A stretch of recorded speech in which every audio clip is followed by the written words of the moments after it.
जय हिंद दोस्तों, अगर आप भी कक्षा 10वीं में हैं और अक्टूबर में एग्ज़ाम देने वाले हैं तो यह वीडियो काफ़ी ज़्यादा हेल्पफुल होने वाला है, क्योंकि हम लोग वायरल पेपर करने वाले हैं सोशल साइंस के। तो चलिए बिना समय को नष्ट किए हुए अपना क्वेश्चन पर चलते हैं। उससे पहले कि आप लोग देखिए, जो चैनल पर न्यू है वो सबसे पहले चैनल को सब्सक्राइब कर दीजिए, ठीक है। ये कोड जो होने वाला है, विषय कोड 111 है और आपको तो समय को पता ही होगा, और पूर्ण मार्क 50 होता है, ठीक है। तो आप लोग जितने भी स्टूडेंट हैं एक बार क्लास को शेयर कर दीजिएगा, लाइक जरूर कर दीजिएगा। तो चलिए बिना समय को नष्ट किए हुए अपना ऑब्जेक्टिव क्वेश्चन पर चलते हैं। पहला कहता है, सुलभ समाचार का प्रकाशन किसने किया है? केशव चंद्र सेना ने। इसका राइट आंसर हो जाएगा। आगे ध्यान से देखिए, कहता है सर्वप्रथम भारत में सूती कपड़े की मिल कहाँ स्थापित की गई थी? तो कहाँ पे स्थापित की गई थी? तो यहाँ पे कलकत्ता में स्थापित किया गया था। कहता है बंगाल विभाजन किसने वापस ले लिया? तो लॉर्ड हार्डिंग ने। बिल्कुल राइट आंसर हो जाएगा सी। ये आगे ध्यान से देखिए, कहता है निम्नलिखित में किस गोलमेज सम्मेलन में गांधी जी ने भाग लिए थे? तो द्वितीय गोलमेज सम्मेलन में भाग लिए थे। राइट आंसर यहाँ पे बी हो जाएगा। कहता है नरोत्तम सिहानुक कहाँ के शासक था? तो नरोत्तम सिहानुक कहाँ के शासक था? तो बी बिल्कुल राइट आंसर हो जाएगा। यहाँ पे कहता है निम्न में से एक गुप्त पुलिस संगठन है। तो गुप्त पुलिस संगठन क्या है? तो इनमें सभी बिल्कुल राइट आंसर हो जाएगा। कहता है असहयोग आंदोलन चलाने का निर्णय कांग्रेस के किस अधिवेशन से लिया गया था? तो नागपुर अधिवेशन से लिया गया था। बिल्कुल राइट आंसर ये हो जाएगा। 28 कहता है निम्नलिखित में से क्या किसी देश के नागरिकों की औसत आय होती है? तो क्या होती है? तो सकल घरेलू उत्पाद होती है। राइट आंसर याद रखिएगा जीडीपी। ध्यान से देखिएगा, निम्न में से किस क्रियाकलाप को द्वितीय क्षेत्र में शामिल किया गया है? तो बी निर्माण को द्वितीय क्षेत्र में शामिल किया गया है।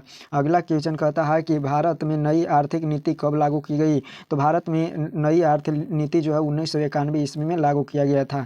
आगे ध्यान से देखिएगा, कहता है कि भारत में नई आर्थिक नीति कब लागू की गई? तो 1991 ईस्वी में। राइट आंसर यहाँ पे सी हो जाएगा। कहता है निम्नलिखित में से क्या वाणिज्य बैंकों का एजेंसी कार्य नहीं है? इसमें से कौन नहीं है? तब भी बिल्कुल राइट आंसर हो जाएगा लाभांश संकलन। राइट आंसर हो जाएगा। कहता है अल्पकालीन ऋण का लेन देन कहाँ होता है? तो कहाँ पे होता है? तो इसका राइट आंसर याद रखिएगा, पूंजी बाजार में होता है, ठीक है। पूंजी बाजार में। बिल्कुल राइट आंसर यहाँ पे 12 के हो जाएगा ए। 13 कहता है अंतर्राष्ट्रीय व्यापार को उदार बनाने की दृष्टि से किस संगठन का गठन किया गया? तो इसका राइट आंसर याद रखिएगा, विश्व व्यापार संगठन। आगे देखिएगा, निम्नलिखित में से किस योजना के तहत वर्ष के न्यूनतम 100 दिन का रोजगार देने का गारंटी है? तो कौन से? तो इसका राइट आंसर याद रखिएगा, बी बिल्कुल राइट आंसर हो जाएगा, मनरेगा। आगे ध्यान से देखिए, कहता है कि सर्वाधिक लौह अयस्क उत्पाद करने वाला राज्य कौन है? तो लौह उत्पादन कौन करता है सबसे ज़्यादा? तो कर्नाटक करता है। आगे ध्यान से देखिएगा, कहता है कि प्राथमिक जीविका कृषि का अन्य नाम क्या है? तो क्या नाम है? तो झूम कृषि भी कहते हैं। कृषि का क्या प्रारंभिक जीविका कृषि का अन्य नाम याद रखिएगा, झूम कृषि भी कहते हैं। नादा देवी राष्ट्रीय उद्यान कहाँ स्थित है? तो इसका राइट आंसर याद रखिएगा, उत्तराखंड में स्थित है। वायु परिवहन का राष्ट्रीयकरण कब किया गया था? तो 1953 ईस्वी में।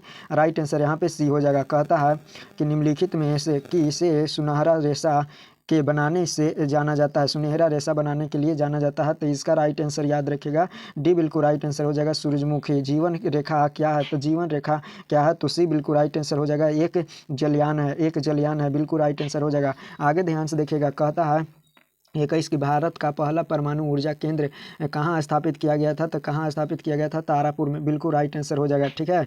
तारापुर बिल्कुल राइट आंसर हो जाएगा। कहता है कि गुजरात का कच्छ प्रदेश किस भूकंप जोन में आता है? तो किस भूकंप जोन में आता है? तो जोन 3 में आता है। राइट आंसर यहाँ पे याद रखिएगा, जोन। यहाँ पे क्या हो जाएगा? जोन 5 राइट आंसर हो जाएगा। जोन 5 राइट आंसर डी हो जाएगा। कहता है नागार्जुन शहर परियोजना सागर परियोजना, नागा अर्जुन सागर परियोजना किस नदी पर बनी हुई है? तो किस नदी पर बनी हुई है? तो राइट आंसर याद रखिएगा, बी बिल्कुल राइट आंसर हो जाएगा, कृष्णा नदी पर। सुनामीटर द्वारा क्या मापा जाता है? सुनामीटर द्वारा याद रखिएगा, सुनामी मापा जाता है। धर्म को समुदाय का मुख्य आधार मानने वाला व्यक्ति को क्या कहते हैं? तो सांप्रदायिक कहते हैं। राइट आंसर याद रखिएगा। कहता है नगर पालिका के कार्य क्षेत्र विषय संविधान के किस अनुसूची में उल्लेख है? तो इसका राइट आंसर 26 का क्या हो जाएगा? सी बिल्कुल राइट आंसर हो जाएगा, बराबरी सूची में। आगे ध्यान से देखिए, कहता है कि किस राज्य के राज्यपाल की नियुक्ति कौन करता है? किसी राज्य 27वां क्वेश्चन कहता है कि किसी राज्य के राज्यपाल की नियुक्ति कौन करता है, तो इसका राइट आंसर याद रखिएगा बी बिल्कुल राइट आंसर हो जाएगा राष्ट्रपति। लोक जनशक्ति पार्टी का गठन किसने किया, तो लोक जनशक्ति पार्टी का गठन यहाँ पे राइट आंसर याद रखिए रामविलास पासवान ने यहाँ पे राइट आंसर हो जाएगा। कहता है लोकसभा और राज्यसभा में महिलाओं को कितने प्रतिशत आरक्षण प्राप्त है, तो कितने % आरक्षण प्राप्त है, तो बी बिल्कुल राइट आंसर हो जाएगा 33%। भारत में किस प्रकार की दलीय व्यवस्था है, तो भारत में बहुदलीय व्यवस्था है। याद रखिएगा ये 300 प्रश्न बिल्कुल मोस्ट और वायरल पेपर था, तो इसको याद कर लीजिएगा, ठीक है। और कल के ये जो है एग्जाम में आपको लिख देना है। तो चलिए मिलेंगे हम लोग अगले वीडियो में, तब तक के लिए जय हिंद।